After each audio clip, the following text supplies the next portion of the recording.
Good day, everyone. So for today's topic, I will further discuss about what Bacani disease is all about. So I am Carl Vincent Gapasin. I'm a plant pathologist from the National Crop Protection Center and currently taking my master's in plant pathology in the University of the Philippines, Los Baños. So let's get started. Bacani disease, it is a foolish seedling disease of rice, also known as man rice here in the Philippines. So it is a palay lalaki kung tawagin sa Filipino or sa Tagalog. So it is caused by a sexual form of fungus, also known as the Giverella fujikuroi, and a sexual form Fusarium moniliforme. So it is a seed-borne and a soil-borne pathogen. So when we say seed-borne, it is already present on a seed before planting, and soil-borne, it is already present in the soil. So it also produces growth hormones called gibberellin. So later on, we will further discuss about what this growth hormone is all about.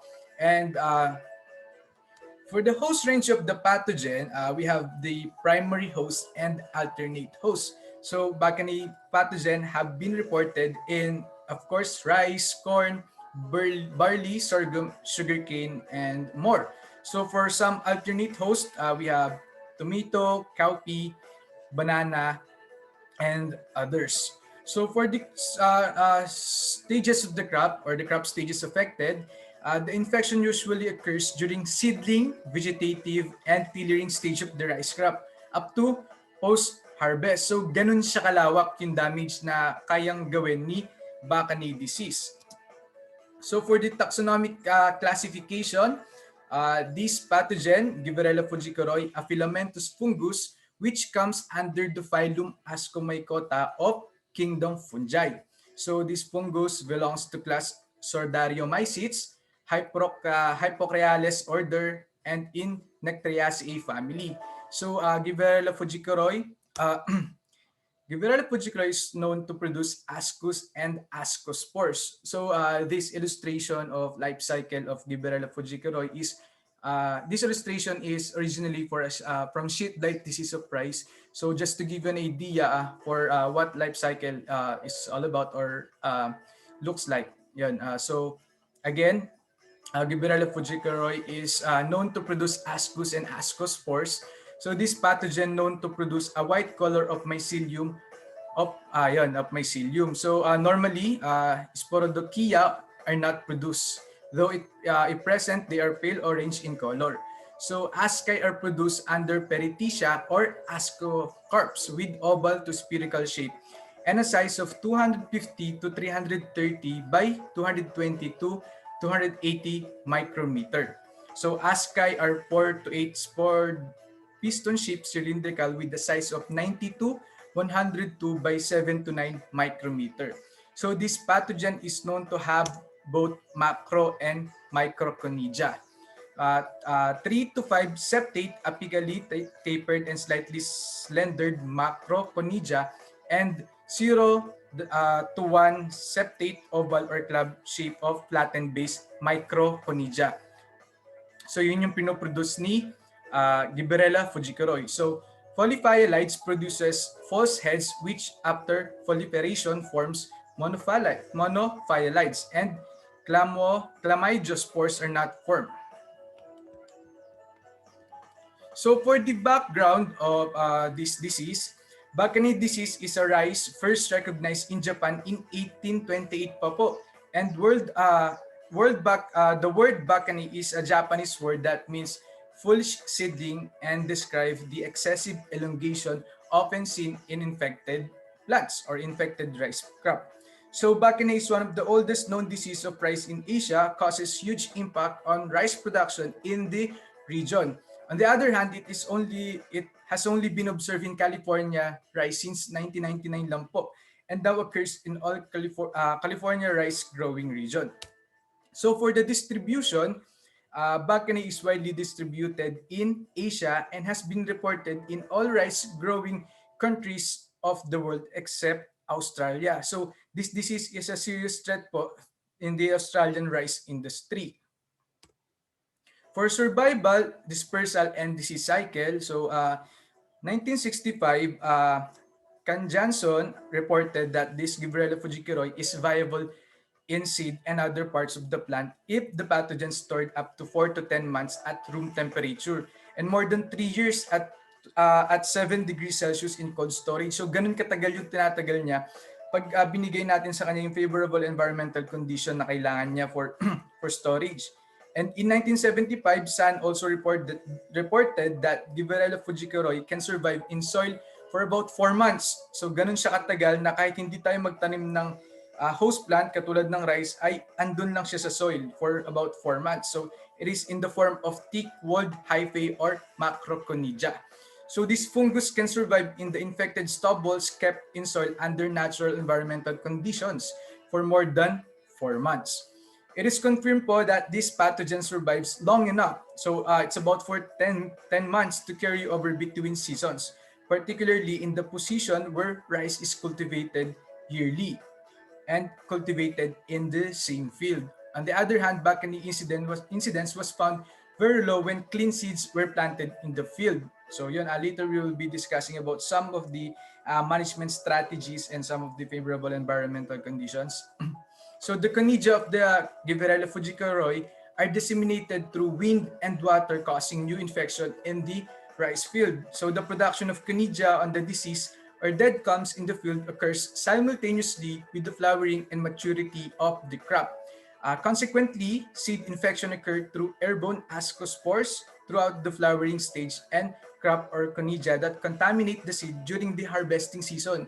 And the ascospores along with the conidia attach the seeds act as a primary source of inoculum. So eventually, it will germinate and infected seedlings through the roots and it infect po the seedlings through the root and crown.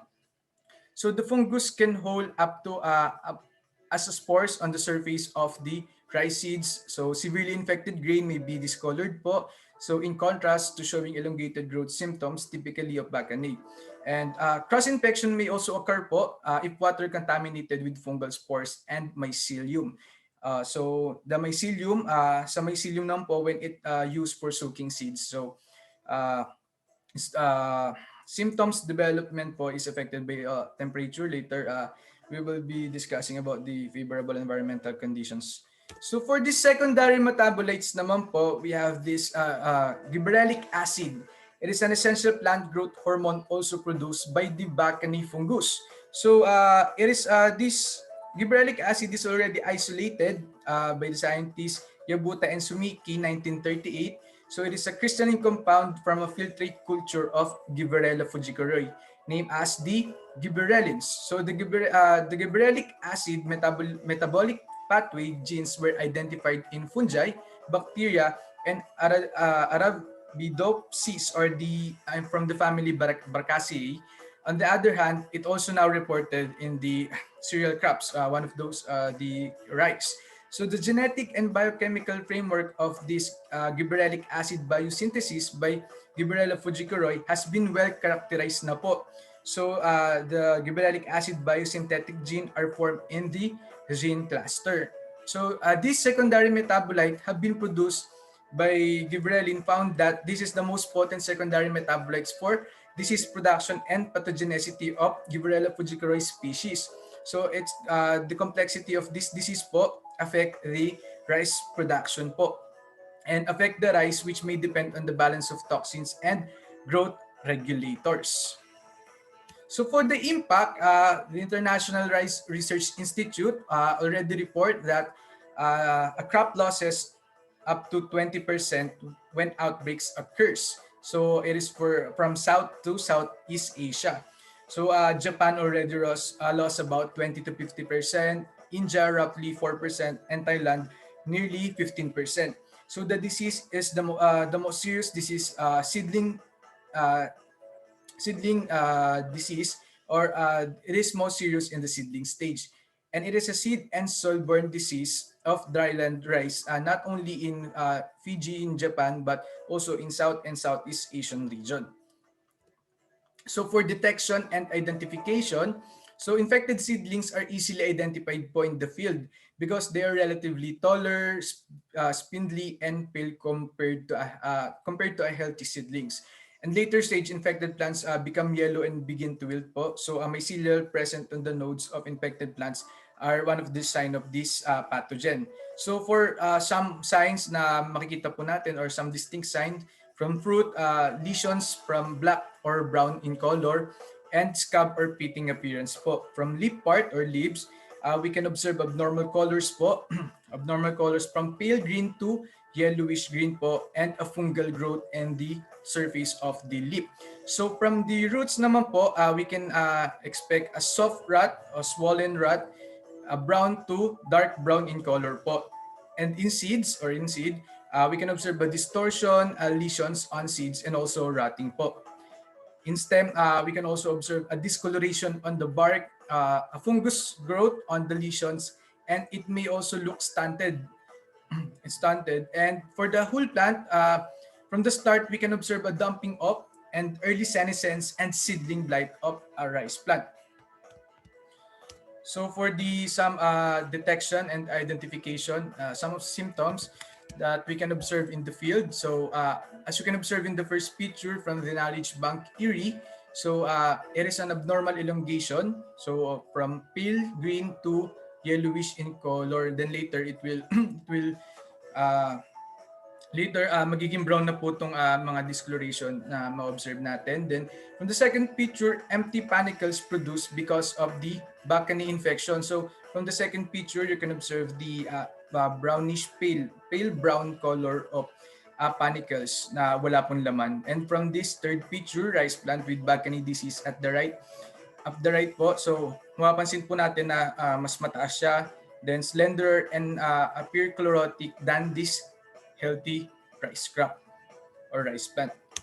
So some signs of fungal growth or mycelial growth of Gibberella fujikuroi. So it emerged in the node of the infected rice plant. So cottony mass of sporulating mycelia. So the stem with cottony masses of sporulation, dark blue perithecia forming on the back of the infected rice crop. So it is this picture is from California Rice Production Workshop. So for the favorable environmental factors, so the optimum temperature for the pathogen infection is about 27 to 30 degrees Celsius po. And for the disease development naman po, it is 35 degrees Celsius. So we must also avoid a flooded area or flooded field. Why? Because it may carry this mycelial growth or spores and spread it to the other rice plant or rice crop na hindi pa infected ni Bacani disease. And we also check for the poor management or poor nutrient management. So nutrient management is very important po because too much application of nitrogen in our field or in a rice field favors the development of this Bacani disease. So as we all know that these macronutrients like nitrogen is needed for rice production, and if hindi natin may iwasang gumamit and if kailangan po talaga ng field natin, so we must practice the split technique application of fertilizer. So para hindi po matriggers yung production or yung development po ni Bacani disease. And other one is heavy rains along with strong winds. So it helps also for spreading this pathogen. For some management strategies, we have plant host resistance. Using resistant varieties is a primary control for the outmost management. So yun naman po talaga na if there's a resistant variety against Bacani disease, we must first consider planting this para maiwasan na po natin yung pagdagdag ng input or yung gastos po doon sa ating rice production. Next one is the cultural and biological management. So first one is use clean seeds. Also, we need to practice sanitation of field or let's our field clean. So mahalaga po yun para alam po natin na wala pong pagkakapitan once na tapos na yung harvesting season, alam natin na wala nang pagkakapitan itong si Bacani disease or this Gibberella fujikuroi. And use also a trichoderma. It is a biocontrol agent po. It can use for seed treatment po para maiwasan yung pagkakaroon po ng seed-borne pathogen. So for some chemical control, applying of fungicide containing Benomil or Benomil-T at 1 to 2% of seed weight for a dry seed coating to treat infested seed can be an effective po. So yun. So thank you so much for listening for my presentation. I hope you get something from it. And also, thank you for the references of this presentation.